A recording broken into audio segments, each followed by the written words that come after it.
Olá, você está ouvindo o podcast Falando as Escrituras, um programa da Igreja Presbiteriana de Osasco.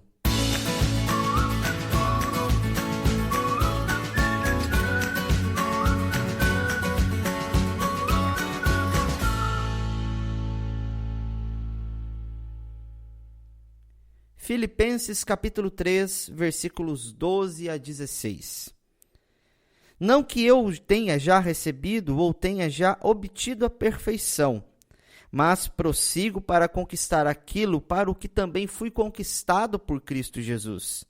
Irmãos, quanto a mim, não julgo havê-lo alcançado, mas uma coisa faço, esquecendo-me das coisas que para trás ficam e avançando para as que diante de mim estão, prossigo para o alvo, para o prêmio da soberana vocação de Deus em Cristo Jesus.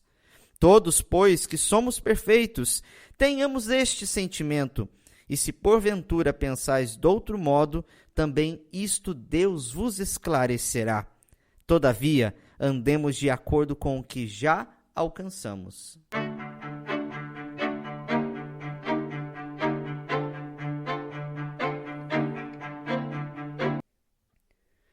Boa tarde, caros ouvintes, vocês que têm acompanhado os nossos podcasts daqui do Falando as Escrituras sobre a carta de Paulo aos Filipenses e sobre o tema contentamento.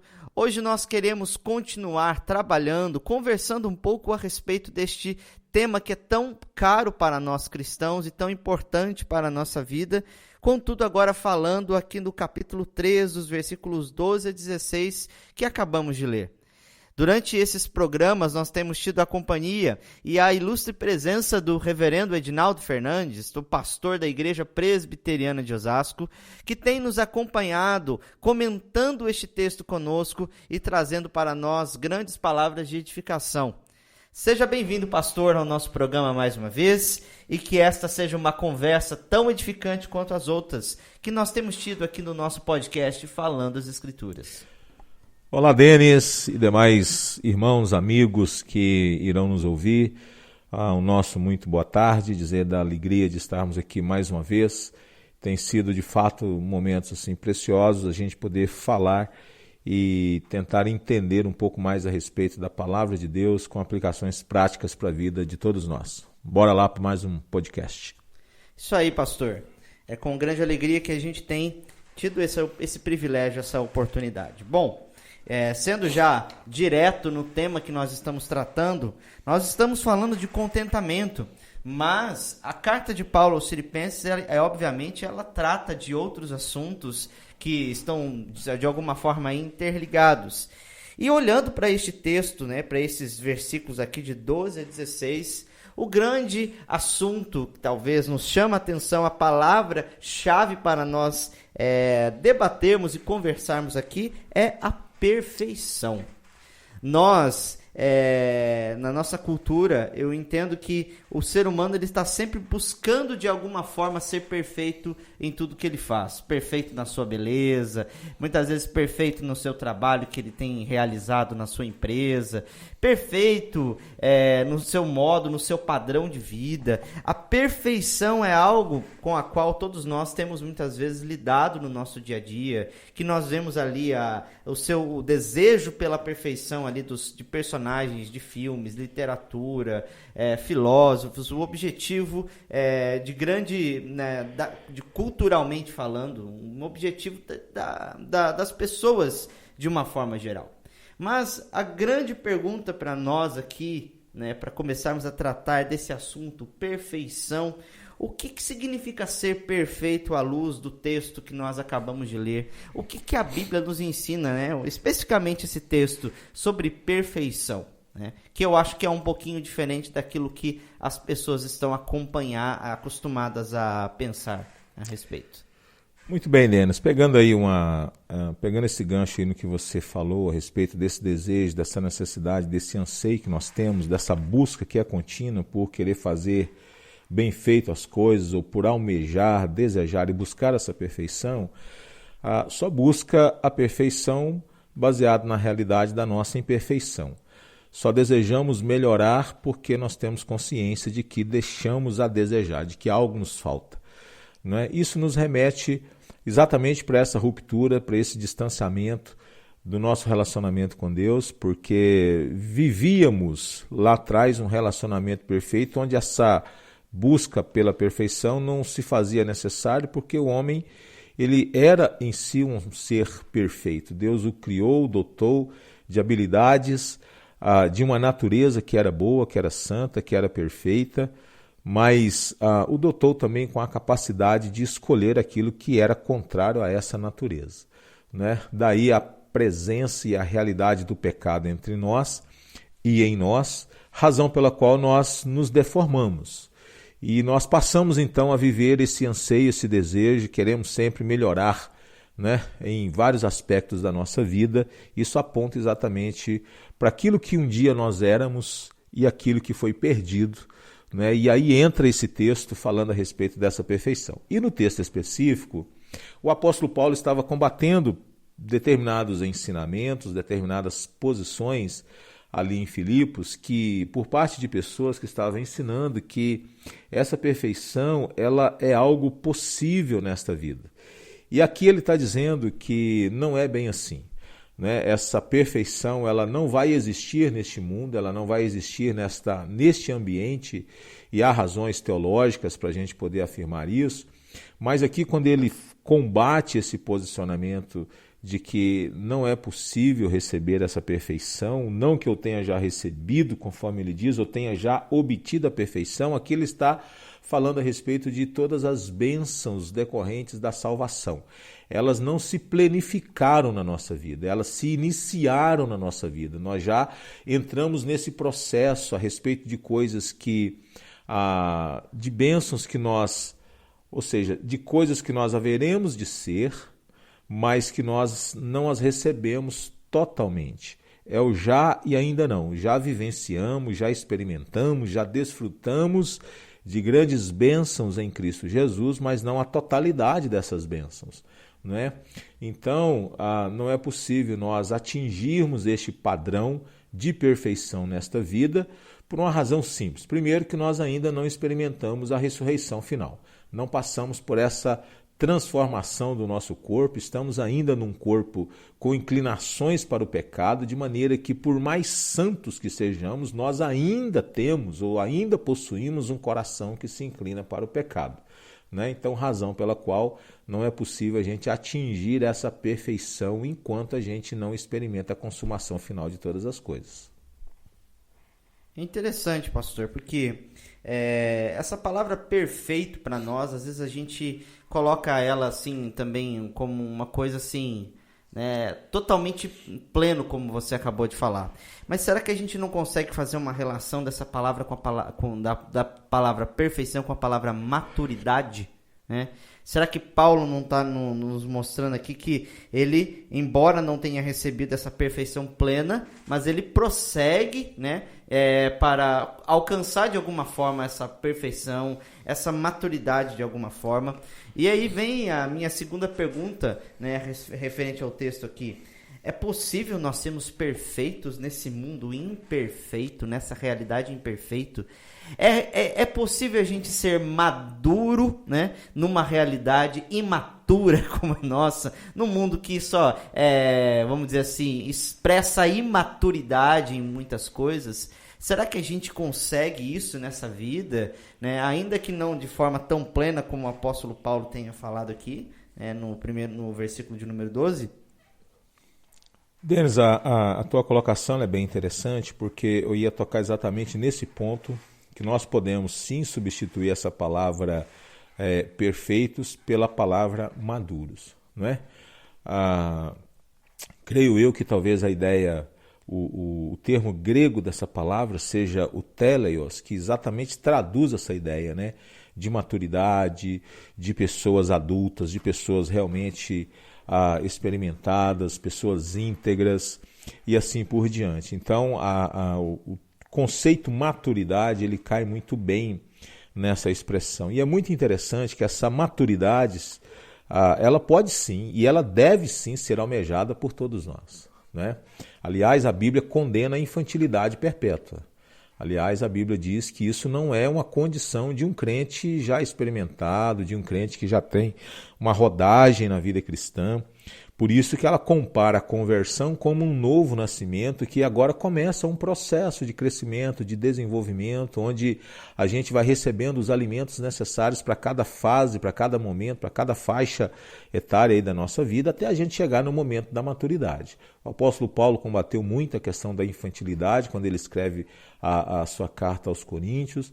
Ele fala na sua carta aos Efésios que um traço da infantilidade, da imaturidade está na superficialidade doutrinária, pessoas que andam de um lado para o outro, sendo levados por ventos de doutrinas. Ele diz que isso é incompatível com um padrão de vida cristã adulta, madura.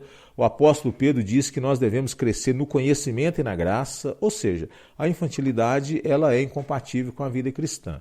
O que Deus quer de nós é que sejamos crentes realmente maduros, crentes experimentados, provados, crentes íntegros, crentes que realmente não sejam tão volúveis, tão inconstantes, tão instáveis, que não sejam habilitados a falar de coisas profundas e assim por diante. Então a questão da maturidade ela deve ser almejada e aqui a Bíblia aponta algo que é indispensável a essa maturidade, porque ela diz que a maturidade é precedida de humildade.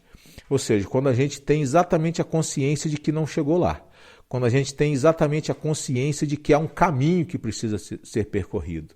Então, normalmente, pessoas que afirmam já terem chegado lá não entendem o que é a maturidade. Pessoas que dizem, eu não preciso aprender mais porque eu já sei tudo, está demonstrando não maturidade, mas estão demonstrando, na verdade, imaturidade, infantilidade.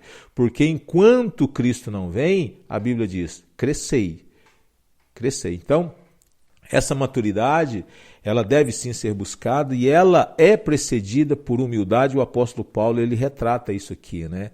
Ele estava em Cristo, mas ele tinha plena consciência de que ele não recebeu tudo aquilo que a ele está reservado.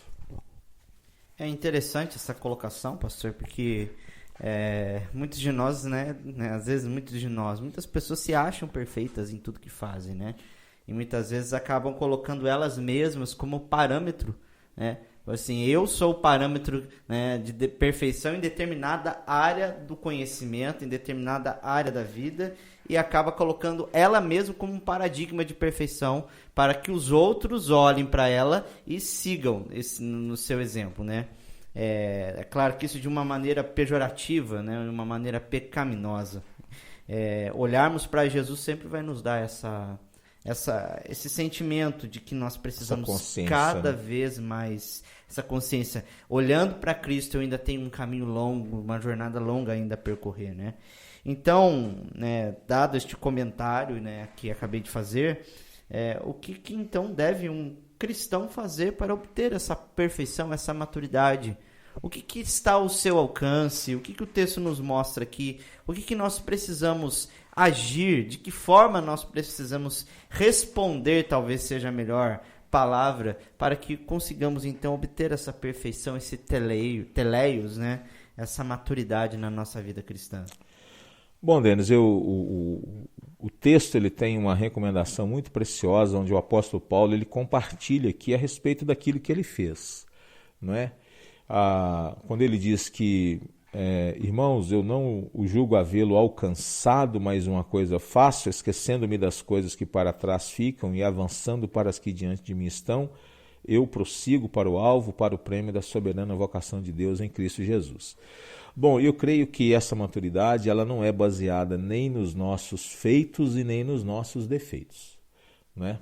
Porque o apóstolo Paulo, quando ele diz esquecendo-me das coisas que para trás ficam, ele fala exatamente do seu histórico, do seu currículo, de quem ele foi, né, de toda a sua herança, de toda a sua formação, de todas as coisas que poderiam sim fazer dele um paradigma, né, alguém realmente a ser imitado, dada a sua formação, toda a sua instrução, a sua bagagem cultural, teológica e assim por diante, bem como também aquilo que ele fez contrário aos cristãos, né?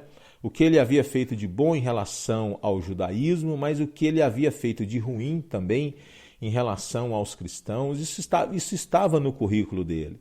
Então, ele traz à tona essa ideia, né, tanto dos seus feitos, bem como a respeito dos seus defeitos, porque podem ser coisas paralisantes. Os nossos feitos podem gerar arrogância no nosso coração, vaidade, onde a gente começa a ser tomado por complexo de superioridade, achar que não tem ninguém acima de nós, está todo mundo abaixo, somos os maiores, somos os melhores. Os nossos feitos podem ser tremendamente negativos para uma comunidade cristã, porque ela pode alimentar a vaidade, e é difícil conviver com pessoas tomadas por esse sentimento, né? Ele é sempre o melhor, ele humilha as pessoas, ele desfaz dos outros, ele não procura aprender com os mais humildes, pelo contrário. Então é muito complicado. Essa questão dos feitos podem nos tornar tremendamente arrogantes, mas os defeitos podem nos tornar tremendamente assim medrosos, né? Acovardados, nos sentir sempre assim indignos. Então pode ser também paralisante. Ele diz, olha, nós não devemos pautar a nossa vida por isso. E aí ele nos aponta o caminho, né? O caminho é a gente seguir olhando para Cristo. O caminho é a gente entender que temos um alvo, e ele fala a respeito disso, né? Ele esquece das coisas que para trás ficam e ele avança para as coisas que diante dele estava, né? Esse padrão de vida cristã que nós temos em Cristo Jesus, aquilo que nós já podemos experimentar nessa vida, mas a respeito de coisas que estão reservadas para o futuro. Então nós lidamos com essa tensão de coisas que nós experimentamos, de coisas que nós haveremos de experimentar, de coisas que podem ser uma realidade na nossa vida aqui e agora, mas de coisas que estão reservadas para o futuro, e essa é a razão pela qual nós não temos de Cristo Jesus tudo aquilo que nós temos, o que nós necessitamos para hoje, mas Ele não nos concedeu tudo aquilo que está reservado para nós. Então, eu entendo que essa necessidade, né, da gente estar buscando, almejando essa maturidade, ela sim deve estar presente aí na nossa vida constantemente, e o apóstolo Paulo nos aponta aqui o caminho. Não se deixe levar pelos seus feitos, né? Seja sempre alguém quebrantado, humilde, consciente que, por melhor que a gente faça, somos servos inúteis, não é? Porque a gente tem que fazer aquilo que é bom, correto e agradável, mas fazer também pela motivação correta. Fazer o que é bom, mas para querer ser glorificado, não passou pelo crivo do eterno. Pastor, olhando para esse texto aqui, eu não consigo não fazer um paralelo com aquilo que o autor também da carta aos Hebreus fala, né? Uma vez que vocês estão rodeados de uma não grande nuvem de testemunha, deixai todo o embaraço do pecado, né? Prossigam, né? Correndo, olhando o firme para o autor e com Jesus Cristo, o autor e consumador da vossa fé, né? Okay. O alvo para nós aqui é sempre Cristo, né? Então verdade. Essa mesma ideia, parece que o Paulo está aqui indo numa corrida, né? Quando ele fala que eu estou indo para o alvo, tentando alcançar um prêmio. Então eu estou fazendo de todo o esforço que eu necessito fazer, mas sempre entendendo que o meu alvo está lá e não está vamos dizer assim, num troféu físico, numa recompensa física que ele pode receber, né? E isso também, eu vejo esse paralelo lá com aquilo que o autor aos Hebreus fala também, né? A gente, né, vocês estão rodeados ali de nuvem de testemunha, de pessoas que correram essa mesma corrida que vocês, então corram também, olhando para o autor e consumador da fé, né? E dado também este comentário, a minha quarta pergunta aqui do nosso texto é, para mim, então, percebendo essas nuances do texto, que relação há entre a perfeição ou maturidade, se a gente pode dizer assim, com contentamento cristão, né? Em estar contente em todas as situações? O que esse correr para alcançar a perfeição, né, de alguma forma está relacionado ao estarmos contentes em todas as situações da nossa vida, a nos alegrarmos em todo o tempo? Existe esse paralelo? Será que é coisa da minha cabeça? Ou apenas a gente, né, o texto realmente pode nos trazer esse comparativo, essa relação?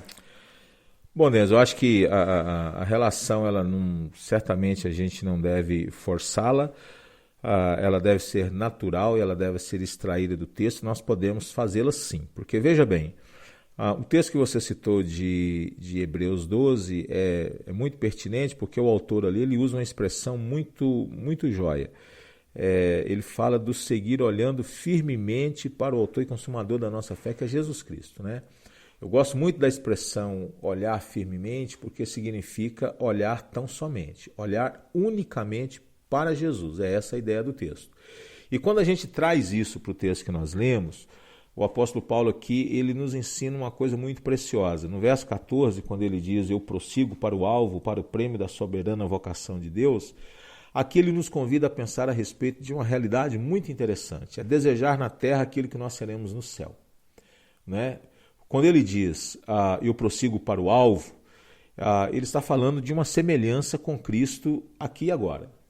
Quando ele fala do prêmio, ele fala dessa semelhança com Cristo no céu, né? Essa recompensa futura, essa soberana vocação de Deus, que é a consumação final de todas as coisas. Então veja, essa nossa semelhança com Cristo agora, ela está tremendamente associada com esse viver em contentamento, né? E esse contentamento, ele é uma demonstração de uma maturidade cristã. O crente é aquele que vai aprender, lá na frente o apóstolo Paulo fala mais sobre isso, ele vai aprender a viver contente em toda e qualquer situação, não é? Então, as suas conquistas, as suas vitórias, a sua prosperidade, se ela existir, ela não vai se tornar objeto de idolatria no seu coração. Essa pessoa vai aprender a viver contente neste momento, se alegrando em Deus, agradecendo a Deus.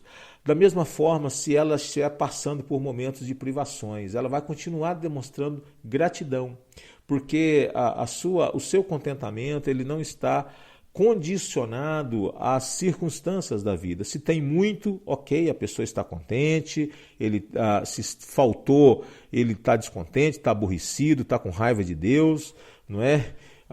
Isso é sinal de imaturidade. O contentamento ele se faz presente em toda e qualquer situação. Se tem muito, a pessoa vai se alegrar, vai saber administrar isso, vai saber lidar com isso. Se tem pouco, ele vai também expressar a sua gratidão, porque isso tem tudo a ver com Jesus Cristo. Jesus disse assim, a minha comida e a minha bebida consistem em fazer a vontade daquele que me enviou e realizar a sua obra. Jesus Cristo foi aquele que foi obediente até a morte e morte de cruz. Jesus Cristo foi aquele que diz que ele, o Filho do Homem, não tem onde ou não tinha onde reclinar a cabeça, não é? Então, quando nós pensamos nesse padrão de maturidade, nós olhamos para Cristo e nós percebemos que aquele que é o Filho de Deus, que sendo rico se fez pobre por amor de nós, para que nele nós fôssemos ricos. Evidentemente que o termo ali, quando ele fala ricos, ele está falando ricos em fé, né? Ricos no amor a Deus, ricos de boas obras e assim por diante. Interessante, pastor. Nós somos chamados aqui por Paulo, né? Também nós, todos que somos perfeitos, ou seja, todos já que somos maduros, tenhamos este sentimento, né? De querer, né?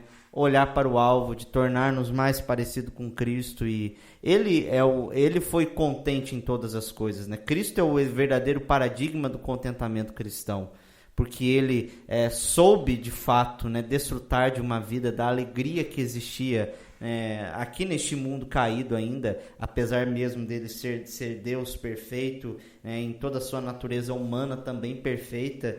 Ele nos é esse paradigma de contentamento cristão, ao qual também nós temos de procurar alcançar, né? E a gente tem que estar então satisfeito, né? Plenamente. Procurar ficar satisfeito, né, com aquilo que a gente já tem alcançado em Cristo. Olhar, eu acho que é um sentimento vamos dizer assim, uma visão dupla, né? É olhar para Cristo para entender que a gente não chegou lá, que a gente precisa crescer muito ainda, que existe muito pecado, escuridão no nosso coração que ainda precisa ser trabalhado, né? Mas também olhar e estar satisfeito porque, cheguei até aqui. Com a graça de Jesus, exatamente, Ele sustentando a minha vida, né? Nós estamos aqui juntos. Então, Paulo nos convida, olha, vamos junto, olhando, né? Tendo esse mesmo sentimento. E se vocês que, né, pensam diferente, né? Deus vai esclarecer isso, né? A transformação ela foi iniciada, né? Ela não foi ainda consumada. Então exatamente. A gente tem que ter consciência disso, né? De que a transformação, a partir do momento que a gente está em Cristo, ela se inicia. Agora, ele fala de que haverá um momento em que ela vai ser consumada, né? Nós estamos num processo, não é? É um olhar realista, né? Realista. Acho que realista, mas também um olhar de esperança, né? Porque você Exatamente. olha e fala assim, nossa, quanta coisa tem que mudar ainda, né? É miserável homem que eu sou, né? É verdade. Mas você também olha quanta coisa Deus já tem feito Quanta na minha coisa vida. já foi deixada para trás, Olha quanto né? que o Espírito Santo de Deus tem trabalhado na minha vida, né? Então, verdade. é um olhar duplo, né? É um olhar de realidade, é um olhar de esperança, para que nós possamos, então, nos contentar. Olha, Cristo está fazendo a sua obra em mim, né? Eu me Aleluia. contento com isso, eu louvo a Deus por isso, porque Ele está fazendo a obra na sua igreja também.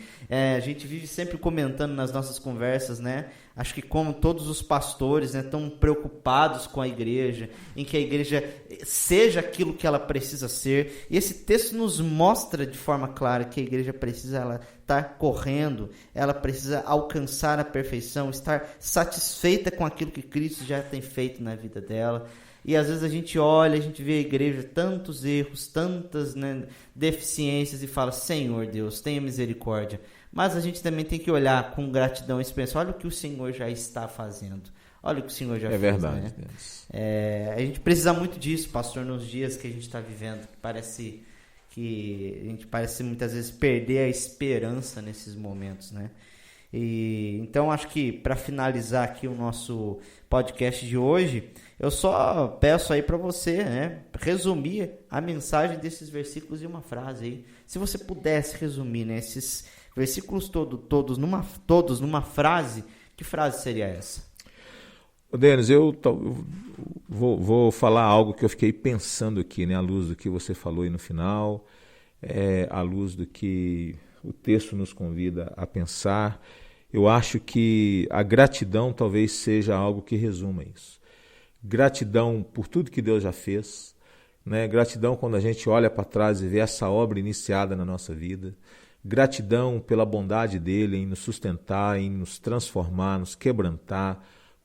Tantas coisas que já foram deixadas para trás, quanto aprendizado, quanto entendimento, né?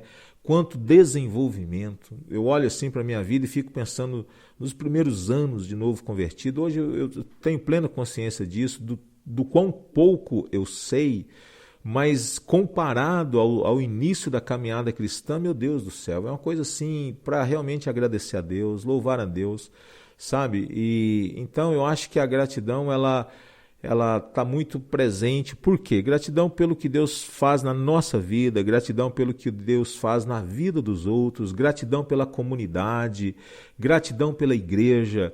A gente olha, às vezes pode ficar meio decepcionado, mas a gente precisa ter um olhar mais otimista, mais realista e ver a graça de Deus na comunidade, não é?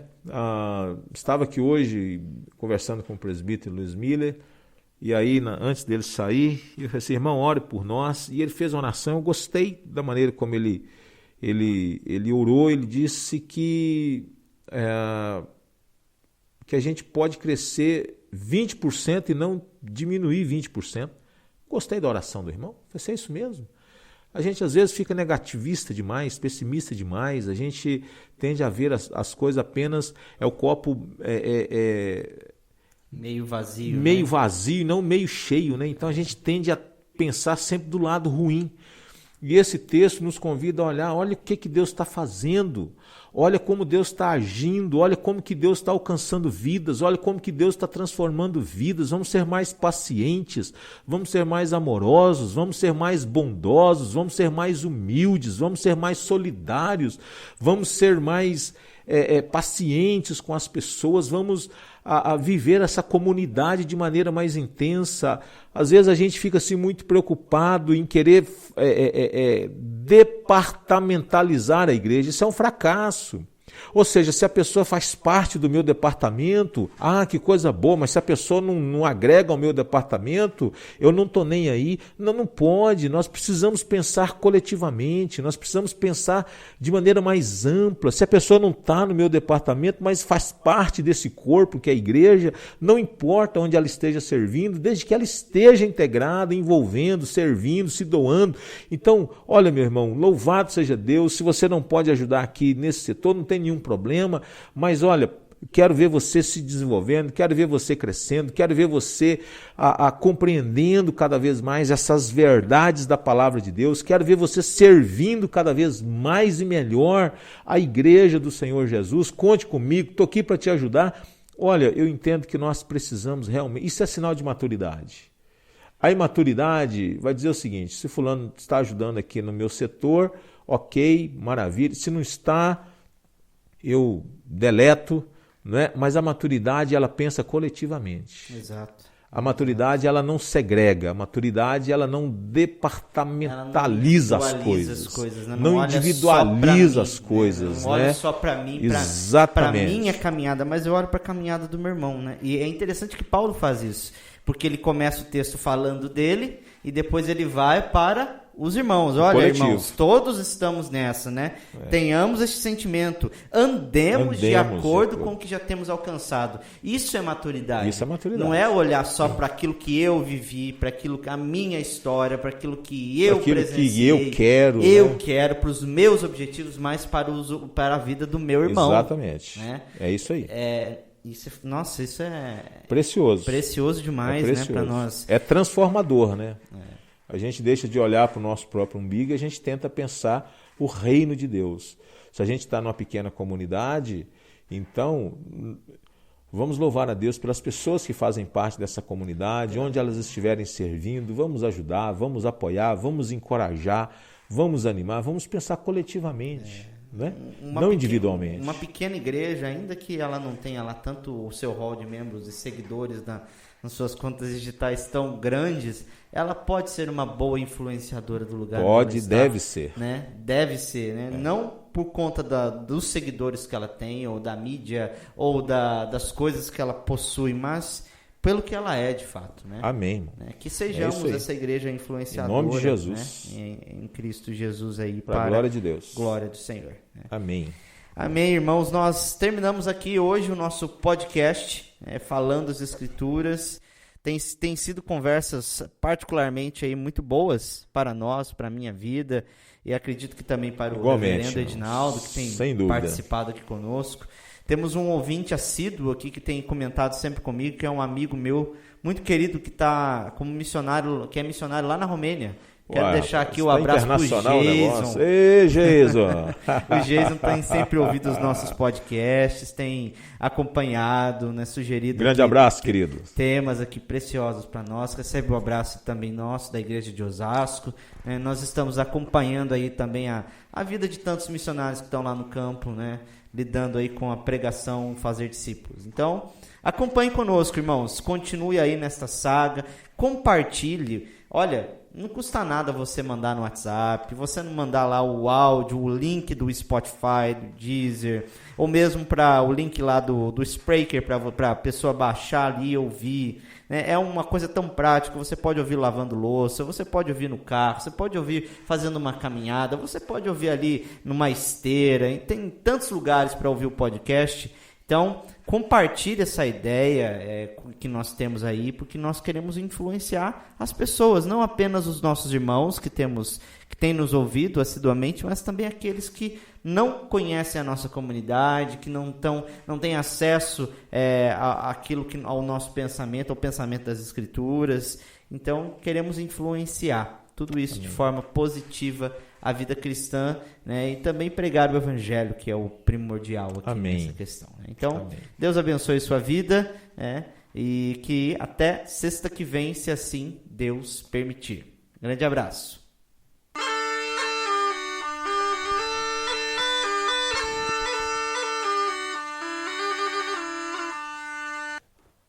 Você ouviu o podcast Falando as Escrituras, um programa da Igreja Presbiteriana de Osasco.